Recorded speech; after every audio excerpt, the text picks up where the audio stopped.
श्री राम जय जय राम, श्री राम जय जय राम, श्री राम जय जय राम, श्री राम जय जय राम, श्री राम जय जय राम, श्री राम जय जय राम।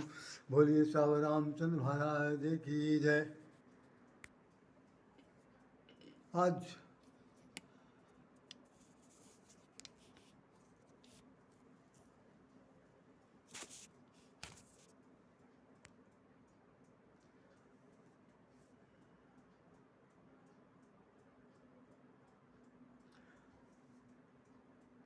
आज मौनी आज सतवाही अमावस है। अमावस तो वर्ष में 12 पड़ते हैं, हर महीने एक अमावस्या आती है और उस अमावस्या में कुछ न कुछ कार्यक्रम होता है। आपको बहुत जानकर आश्चर्य होगा कि बहुत से कार्यक्रम जो हैं हमारे यहाँ जितने वो, जैसे अमावस्या का त्यौहार होता है तो बहुत ऐसे त्यौहार माने जाते हैं जिसमें कि किसी अमावस्या में खिचड़ी खिलाई जाएगी, किसी त्यौहार में आपको वो सतवा खिलाया जाएगा, किसी अमावस्या में आपको खिल बतासे खिलाए जाएंगे, किसी अमावस्या में आपको पुआ पकवान खिलाया जाएगा, किसी अमावस्या में पितरों को खिलाया जाएगा, किसी अमावस्या में और ऐसा हो सकता है कि भाई वो क्या सूर्य ग्रहण लग रहा है तो उसका भी पुण्य कमाने की बात होगी। तो ऐसे करके कई ऐसे अमावस्या 12 अमावस्या आती हैं जिन अमावस्याओं पर हम लोग सत्कर्म करते हैं। हम बहुत बड़े गर्व से तो कह सकते हैं, आप लोगों की तरफ से भी कह सकते हैं कि हमारा भारतवर्ष भी एक ऐसा है जहाँ पर सांस्कृतिकता की विविधता है। इतने कार्यक्रम होते हैं, हर एक तिथियों पर कोई न कोई किसी देवता का पूजन है, हवन है, इत्यादि है, सब कुछ होता है। पूर्णमासी है तो पूर्णमासी के आधार पर होगा, एकादशी है तो एकादशी पर होगा, अमावस्या है तो अमावस्या पर होगा। तो इसी तरह एक कार्यक्रम अभी हमारे यहाँ ये हुआ कि सतवाही अमावस, अभी देखिए एक बरगदाही अमावस भी आने वाला है। बरगद के पेड़ के नीचे तमाम सारी महिलाएँ, सौभाग्यवती महिलाएँ जो हैं अपने अचल अहिबात की अचल सौभाग्य की कामना करेंगे। तो कितने अमावस्या होगी, अभी मौनी अमावस्या आती है। मौनी अमावस्या के दिन मौन रहने की बात है। बरगदाही अमावस हमने आपको बता दिया, सतवाही अमावस आपको बता दिया। अभी जैसे आपका पितरों का पड़ता है वो अमावस्या हो गई। इसके बाद दिवाली आती है, वो अमावस्या पर आती है। और कई ऐसे हैं जिन पर कार्यक्रम संपन्न होते हैं। तो मैं फिर एक बार आपसे कहना चाहता हूँ कि वास्तव में सतवाही अमावस है क्या। बहुत ही गौर से, बहुत ही गंभीरता से समझने की कोशिश करिएगा। ये आपको किसी किताब में नहीं मिलेगा, ये भगवत कृपा का फल है। और जो हमने संतों के मुखार से जो सुना है या हमने जो अपने ढंग से इसको अडॉप्ट किया है, मैं उसको वर्णन कर रहा हूँ। कोई इसमें फैन पेट की बात नहीं है। अगर आपको ज़रा भी अप्रिय लगे, ना समझ में आए, या समझ में कहीं ऐसा लगे कि भाई कोई ऐसी अनियुक्त हो रही है, तो आप निश्चित रूप से आप उसको अस्वीकार भी कर सकते हैं। लेकिन हम जो आपको बताने जा रहे हैं वो सतवाही अमावस के बारे में आज तक कभी किसी ने कुछ नहीं बताया। किसी भी किताब में भी ऐसा लिखने का सौभाग्य देखने को नहीं मिला। तो मैं आपको ये बताना चाहता हूँ कि सतवाही अमावस, जैसे आपको देखा होगा तो गोस्वामी जी ने एक बात लिखा है रामचरितमानस में, उत्तरकांड आप देखिए। उत्तरकांड के अंदर ये लिखा हुआ है, उत्तरकांड में ये लिखते हैं, झूठ ही लेना झूठ ही देना, झूठ ही भोजन झूठ चबैना, झूठ ही लेना झूठ ही देना, झूठ ही भोजन झूठ चबैना। ये क्या है भाई? सब कुछ संसार का हर काम झूठ है। झूठ संसारिक व्यवहार करना है, लेन देन करना है। ये किसी प्रकार की भी कोई लेन देन कर सकते हैं। धन दौलत से लेकर के आल्टी प्रॉपर्टी, इनके नाम उनके नाम, ये देना वो देना, व्यवहार में, रक्त संबंधियों में, रिश्तेदारी में, झूठा है सब। समझ गए? सब झूठ है, कोई दम नहीं इसमें। ये सब बेकार की लोकाचार है। और आखिर में आपको उसका प्रतिकार जो मिलेगा वो बहुत ही कहना चाहिए संवेदन शून्य मिलेगा। और संवेदन शून्य यदि न मिला तो कम से कम उसके अपरोक्ष रूप से आपको बुराई जरूर मिलेगी। झूठ ही लेना झूठ ही देना, दोनों ने कहते हैं सब झूठ है। अपने बच्चों को भी जो कुछ भी दे रहे हैं, आखिर जब इतना करने के बाद उनको हम वो उच्च शिक्षित बना करके एक प्रतिष्ठित पद पर बैठा देते हैं, वेल स्टडीज कर देते हैं, तो उसके बाद वो लड़के पूछते हैं जब आपकी उम्र 60 से 70 के बीच में, 70 से 75 के बीच में, या ऐसी स्थिति आ जाती है जबकि आपका हाथ पैर सारी इंद्रियां शिथिल पड़ जाती हैं, आप मोहताज हो जाते हैं मिलने जुलने के लिए, तो उन बालकों में से बहुत से लड़के कहते हैं, हर घर में मैं समझता हूँ कि इस वक्त की जो स्थिति चल रही है, हर 10 घर के बाद एक घर ऐसा है जहाँ पर बूढ़ा व्यक्ति पीड़ित है, हर घर।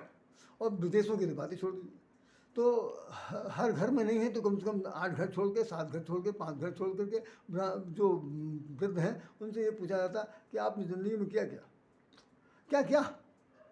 अरे कुछ नहीं किया।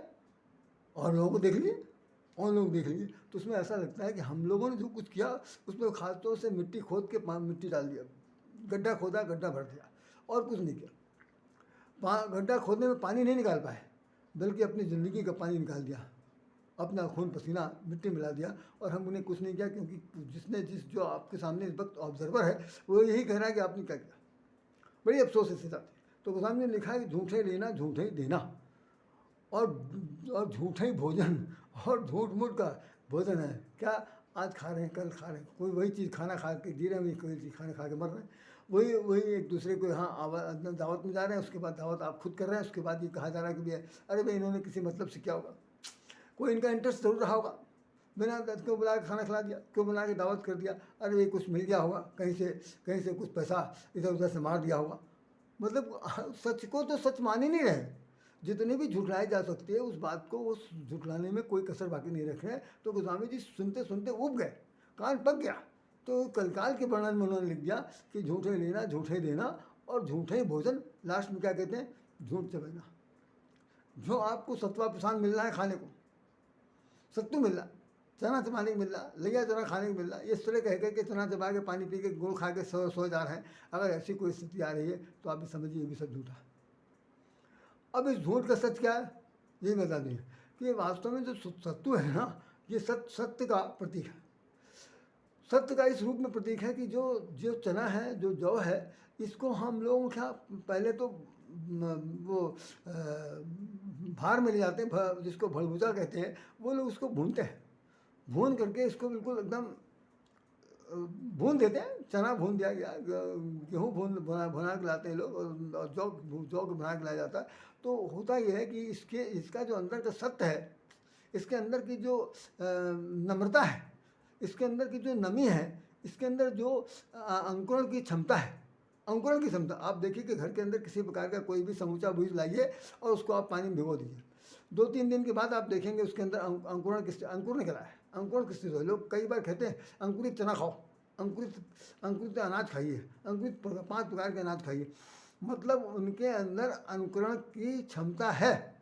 तो वो उसको पानी के साथ मिलाने से, अर्थात पानी को अध्यात्म की भाषा में कहते हैं कि मोह ममता के जल में सराबोर कर देने से जो उसके अंदर छिपी हुई ताकत है, उर्वरा शक्ति, वो पानी पा करके उगने की स्थिति बन जाती है। अब है क्या, सत्वा बनाते समय उसमें क्या है कि उसका जो नमी है, जो सोखने की क्षमता है, जो उसके अंदर की नमी है, वो नमी को हमने जला दिया, तपा करके सुखा दिया। अब उसमें कुछ भी शेष नहीं बचा। अब क्या बचा, सत्य यही है, यही सत्य है। जिंदगी का सबसे बड़ा सत्य क्या है, आप देखेंगे, चाहे कितना स्वरूप हो, चाहे जितना कुरूप हो, चाहे जितना धनवान हो, चाहे जितना बलवान हो, चाहे जितना बलिष्ठ हो, चाहे जितना हर्षपुष्ट में कमी ना हो, हर प्रकार के, चाहे बलवान से बलवान हो, सब कुछ हो, एक बार जिस वक्त वो शमशान घाट पहुंचता है, चिता में आग लग जाने के बाद जो शेष बचता है उसमें क्या चीज रह जाता है। जिसको लेकर कंधे पर आते हैं, राम राम सत्य सत्य कहते रहते हैं, तो सत्य वहाँ पर राख हाथ में मिलती है। भगवान शंकर ने यही किया, शमशान घाट पर पहुँचने के बाद चिता की राख अपने शरीर में लपेट लिया और कहा कि राम राम कहने के बाद ये सत्य सामने आया है। अगर राम राम ना कहा गया होता तो सत्य सामने ना आता। आज सत्य सामने आ गया, उस सत्य को हम अपने रोम रोम में लपेटे ले रहे हैं और उसी समय भूतनाथ बन गए। तो ये कहने का मतलब यह है कि जो हमारे जीवन में जो मोह माया, जो भोग लिप्सा है, कहना चाहिए एक चिपचिपाहट है, एक अंदर से आकर्षण है, उस आकर्षण को तपा करके इतना शुष्क बना देना कि उसके अंदर अब जो किया जाएगा, अब जो उसे इस्तेमाल उपयोग किया जाएगा, तो उसके अंदर किसी प्रकार का अंकुरण की कोई भी विधा, अंकुरण की उपज की कोई ताकत नहीं रह जाएगी। तो ये जो हमारे यहाँ चना खाया जाता है, जो सत्वा बना जौ चने का सत्तू, खाली चने का सत्तू, आप देखें सत्तू के तमाम सारे वो ये क्या कहते हैं, वो लिट्टी चोखा बताया जाता है, चोखा बाटी बनाया जाता है, उसके अंदर क्या है, चने का ये पाउडर उसमें भर करके तमाम सारी चीज़ें दिया।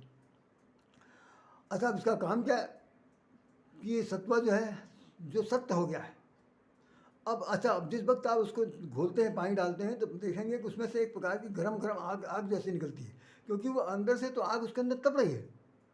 अब तो वो तपा हुआ है, अब उसमें कुछ नहीं है शेष बचा है, तो पानी को सोखने की क्षमता उसमें बढ़ जाती है, क्योंकि पानी ही सुखाया गया। तो अब जब पानी ऊपर बाहर से डाला जाता है तो उसको वो क्या कहते हैं, सुगरा है, उसे एब्जॉर्ब करने की कैपेसिटी होती है, उसे एब्जॉर्ब करता है, सोख लेता है, शोषित कर लेता है, और शोषित करने के बाद आपके अनुसार घोल बन गया, आपके अनुसार वो एक प्रकार का हलवा जैसा बन गया, नमकीन बना चाहे मीठा बना, उसको खाते हैं।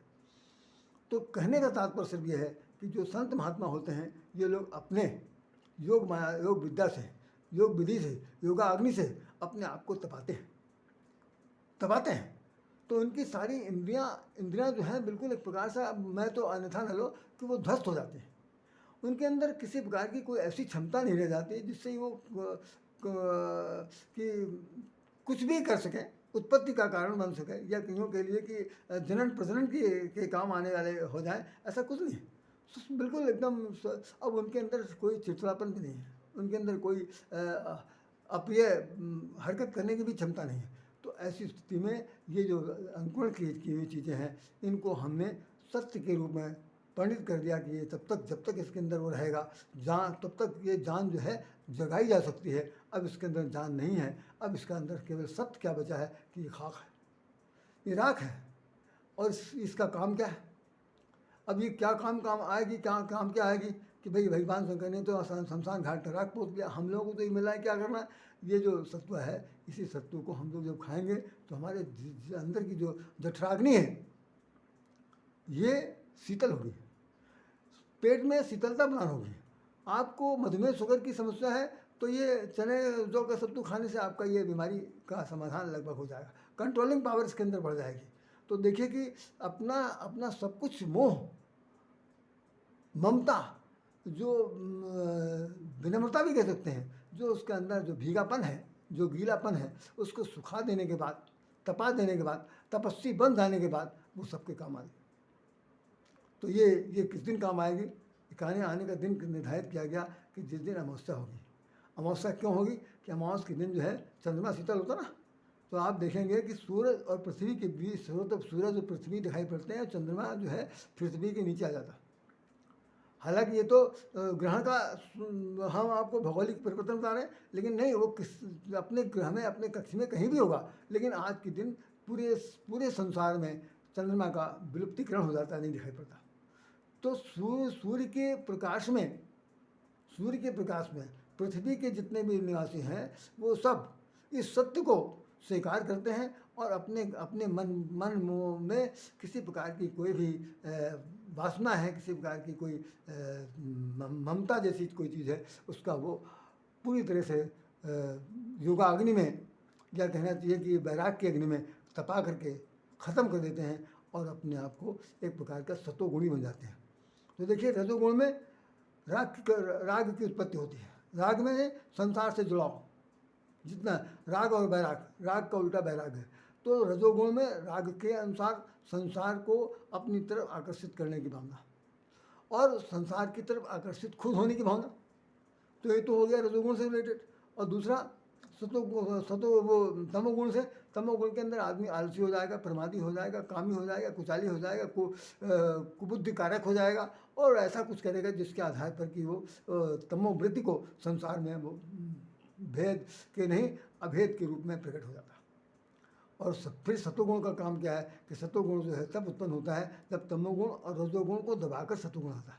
तो रजोगुण आकर्षण खत्म, राग से मोहब्बत खत्म हो गई, राग का अंत हो गया।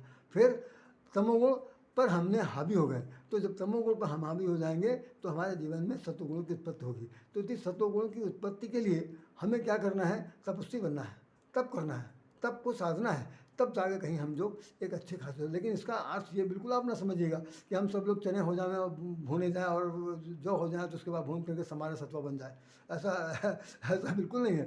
भाई गोस्वामी जी से भी कह रहे हैं कि व्यवहारिक जीवन में हम लोग जो हैं जो सत्तू खाते हैं, ये हम एक प्रकार के जीवन पर्यंत काम आने वाले एक प्रकार की औषधि बन जाते हैं।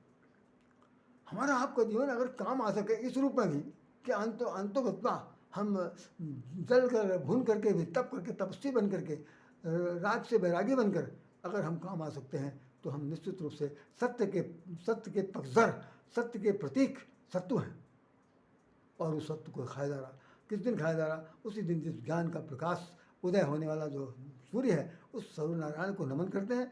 नमन करने के बाद हम लोग उसे गीला करके सूखा करके, जैसे हम लोग देहातों में तो कभी कभी ऐसा सौभाग्य हुआ कि राब उसके अंदर सान करके एक तरह की पंजीरी बना दी जाती थी, बड़ा गजब का स्वाद होता था, खाते थे। अब तो आब राब कहीं ख़त्म हो गया। एली भेली जिसका नाम था उसको भी हम लोग दूर दूर तक जानते पहचानते नहीं, किसी को पता नहीं। तो बड़ी स्थिति खराब हो गई है। अब तो शहरों में सत्वा जो मिल रहा है वो दूसरे ढंग से मिल रहा है, जो चोखा बाटी बनाने के लिए मिल रहा, लेकिन ये त्यौहार के रूप में बिल्कुल नहीं प्रयोग किया जाता। हमने अपने बच्चों को भी बताया भी, कल रात में हमने छोटे बच्चे से कहा कि भाई कल के दिन ये कार्यक्रम है, आप ले लीजिएगा। उसने कहा हाँ हाँ बिल्कुल ले लूँगा। और आज दिन भर उसने काम किया। अभी शाम को मैंने जब पूछा तो उसने कहा पापा मैं भूल गया, उसको याद ही नहीं रहा। दूसरे बड़े को हमने जब आज दोपहर में कहा तो उसको मार्केट से मंगा खुद ऑफिस में ले आया और आकर के उसने खा लिया। तो कहने का भाव यह है कि हम लोगों की जो पीढ़ी अब जो जा रही है, इसके बाद अब बताने के लिए इस नई पीढ़ी के लिए कोई भी संसार में बचेगा नहीं। त्यौहार मनाओ चाहे ना मनाओ, या जो समझ में आए वो करो। अब आपको इसका संदेश, इसका वो उसकी उपसंहार या इसका महत्व, इसकी महत्ता अब आपके जीवन से खत्म हो जाएगी। तो ये त्यौहार नहीं है, बल्कि खासतौर से आपको एक उपदेश देने के लिए, एक संसार में एक प्रकार का एक अद्भुत व्यक्तित्व में निखार लाने का ये दिन है, जिसके अंदर आपको रजोगुण तमोगुण को दबाकर सतोगुण को भगवान से प्रार्थना करनी है कि हमारे अंदर सतोगुण की जागे और हम सात्विक प्रकृति के हो जाएं, हम सत्य हो जाएं, और हमें भोजन के रूप में नहीं बल्कि औषधि के रूप में हमारा प्रयोग होना चाहिए। मतलब हमारा हाड़मास से प्रयोग से मतलब नहीं है, हमारी हर प्रकार की ज्ञान का, विवेक का, विद्या का, अनुभव का जो कुछ है वो संसार में सब लोग प्राप्त कर लें। इसलिए इस सत्य को हमने अपने जीवन की सत्यता के लिए स्वीकार किया है। जिनको इस बात को समझ में आ रहा, तो जैसे गोस्वामी जी ने लिखा है, भगवान शंकर जब कथा सुना रहे थे, कथा सुनाते अरण्यकांड में पहुँचते पहुँचते पार्वती जी ने पूछ लिया, आप इतनी देर से कथा सुना रहे, तरह तरह की सब बातें बता दिया, आपको क्या अनुभव प्राप्त हुआ? संसार में रह करके आपने क्या अनुभव प्राप्त किया? अभी तो बहुत बाकी कई कांड बताना बाकी। तो भगवान शंकर ने हंस कर कहा, सुनो देवी, उमा कहूँ मैं अनुभव अपना, सत हरि भजन जगत सब सपना, सत हरि भजन जगत सब सपना। उमा कहूँ मैं अनुभव अपना, सत हरि भजन जगत सब सपना। ये सारा संसार जो है वो सपना है, और सत्य तो केवल राम का भजन है। तो ये राम का भजन करने का ही ये सत्य है। ये जो इसने जो अपने जीवन को अपनी शुष्कता लाई है, वो क्या चीज़ है? ये सत्य है। सत्य को ही उसने स्वीकार कर लिया और अपने अंदर की जो नमी थी, उस नमी को उसने भुनवा दिया या सुखा दिया, या तप के द्वारा तप अग्नि में ख़त्म कर दिया। हमें आप सब लोगों को जीवन में सबसे बड़ा संदेश यही लेना है कि भाई हम लोग रागी न बने, विरागी न बने, वैरागी न बने, कम से कम इतना जरूर बने कि सत्वगुण के पक्षधर बने, और जीवन में सत्वगुण उतारने के लिए सत्व की जो परिभाषा है उसको स्वीकार करें। यही इस कार्यक्रम की सबसे बड़ी विशेषता है। इन्हीं शब्दों के साथ राधे श्याम राधे आपको हृदय से नमन करता है।